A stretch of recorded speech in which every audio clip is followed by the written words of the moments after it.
Welcome to the Learning Pines YouTube. We hope this video helps. In this video, I will show you how to make Chavali Sheng Bhaji, a delicious and healthy Maharashtrian-style long bean stir-fry. This simple recipe is packed with flavor and perfect for any meal.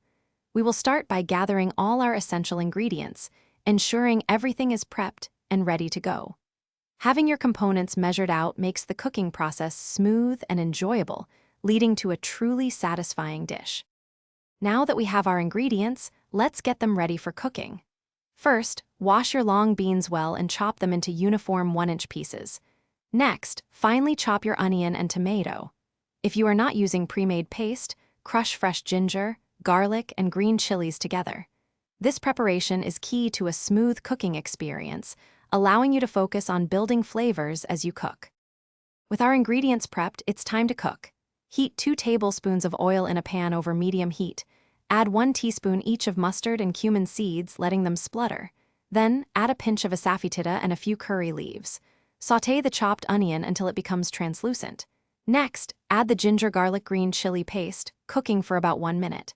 Stir in the turmeric powder and chopped tomato, cooking until soft. Finally, add the long beans and salt. Mix well, cover, and cook for 10 to 12 minutes until tender. Our Chavali Sheng Bhaji is almost ready.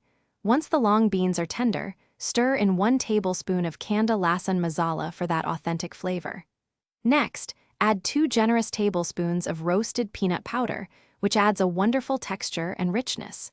Mix everything thoroughly and cook for just 2 to 3 more minutes. Finally, garnish with plenty of fresh coriander leaves. Serve this delicious and wholesome bhaji hot with your favorite flatbread or rice for a truly satisfying meal. Thanks for watching. Consider subscribing if we helped you.